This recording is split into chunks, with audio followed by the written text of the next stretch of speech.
newsfeed, flooding in the dorms. Take 3. The campus kicks off April with a month of unhappy events. Take 1. And some exciting Michigan sports news. Take 3. Ready for? Take 3, ready for? All this and more on Ann Arbor's only local newscast. Newsfeed starts now. Intro. It should be playing. Sometimes it just doesn't work. Right, then I guess we just won't have that. Okay, we're gonna come back to 2-shot. Okay. Okay, Take 2. WOLV-TV is a student organization that airs on Channel 57 in the residence halls. It focuses on a bunch of different aspects of TV production, including behind-the-scenes editing, in-studio production, news department, sports department, entertainment department, social media, communications, public relations, a lot of different facets of what goes into TV, and then a lot of on-air, online production as well. Working at WOLV is learning to deal with as many problems as you can imagine, and some you can't even imagine happening. WOLV is a cavalcade of problems awaiting for you, but kind of the charm of WOLV is coming about these problems and learning how to solve them. Like any kind of leader that we develop in the community, they have to deal with problems. Hey, who do we have for weather tonight?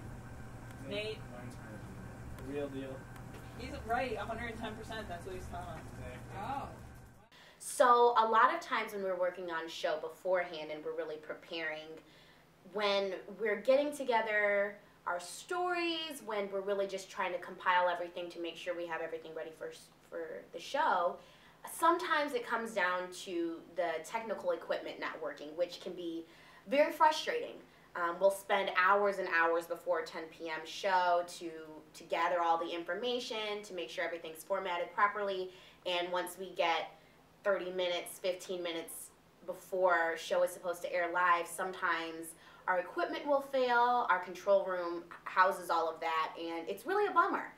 Because we put so much work and effort, and then we have to call the crew and let them know that, sorry guys, we're not having a show tonight. Thank you so much for putting all this effort in, but next week we'll be back on. It's still not fixed? No. There we go, take a look. It's not showing up in the camera? It's not showing up like on the cameras or the screens in the studio. Everyone has their own role. Everyone is really just working together to make an excellent episode. And I think that one of the great things about WOLV is that you really are able to learn what you want to do, and then once you get to a certain level, we really challenge people to go further and not just learn one thing, but go around and learn different departments, and really to progress, you really need to know how to do everything.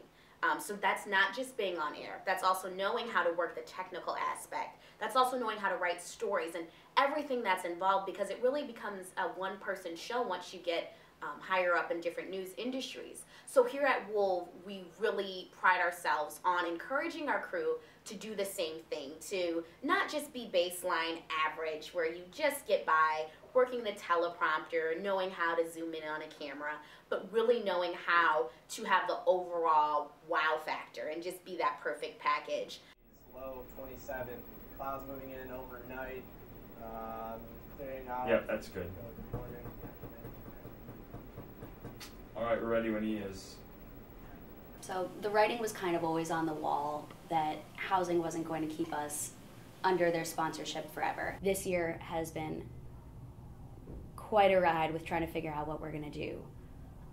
I know that there were some points where it was very unclear whether WOLV would exist next year or ever, and it was frankly terrifying to me, but I know that it was beyond terrifying to the rest of the executive board as well. And I remember after one especially jarring meeting about the whole situation, I turned to Margot, my fellow co-general manager, and said to her, you and I are not going to be the last general managers of WOLV. Do we have a third mic plugged in? There's nothing. No, we can't hear it. There's no mic in 3. There's no mic in 3. All right, we got 5 minutes till show. 4 minutes till show. We were kept in the dark for a little while, and I know that it was not on. It wasn't an ill intention from anybody that we didn't have a lot of information. I know that they were trying to figure things out on their own so that we wouldn't have to figure things out. But I guess after a while, it came to be realized that these people who were advocating for WOLV didn't know anything about WOLV, and they were going to these different potential sponsors and potential stakeholders, if you will, and trying to talk about what we do, and they didn't really know what we do. So this was the point when they brought us in, and they asked us to write a plea to sort of explain what WOLV does, or they called it a response paper. They asked us to write a response about WOLV, why WOLV is important, why WOLV needs to exist. We can't see the slides in here. That's what's going on. Sorry. Like the TVs are on and the teleprompter's on. I don't know why. Can't see them. You know, we were hoping for something close to campus, but what ultimately came out of these conversations is that Argus 2 is the only space that's available for next year. And, you know, a space is a space, so I was happy about it. And on top of that, it's a space with a lot of potential. It's working now? Awesome. Yep, that was it. Problem solvers in here. We don't want the work that we've taken all the time to prepare all of these years here at South Quad to go to waste when something arises, when another challenge arises. The 2 shot, and then we'll 7, 6, 5, 4, 3, 2, 1. Local high school student takes a 6-story fall. We've got all updates on the campus elections. And Dance Marathon beat their goal this weekend. All this and more on Ann Arbor's only local newscast. Newsfeed starts now. WOLV's future is still very uncertain. We don't know when we'd be moving into Argus. We don't know what's going to happen after next year. We know that housing is going to foot the bill for us for next year, and we're very grateful to them for that. But beyond that, I don't know where the station's going. There have been a lot of talks with other sponsors, and we're working on getting in contact with our alumni to see potential, fundraising opportunities and things like that. But as of now, the fact remains that WOLV's future is still uncertain. I mean, you look at all these problems that we work with, and it's, it shows when we, go through the challenges that we're going through now. We're moving from South Quad to Argus. If there's any organization that is fit to solve these problems, it is WOLV-TV, because within our organization, within TV production, it's constant problem solving. WOLV-TV has the leaders that we have developed through the last couple of years in order to solve these problems.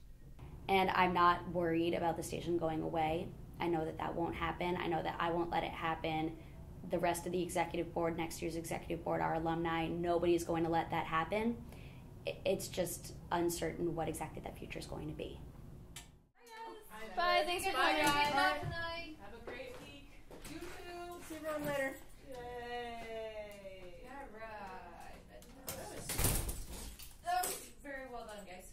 Very well done. It was like 2 good shows in a row. There was high pressure in there. Yeah, no, don't worry about it. Whenever it does that, just do what you did. Just skip off of it. It's fine. You guys did. You did awesome. And there's a couple times where it stopped playing, like halfway through. Yep. But, Yeah, it does that. yeah.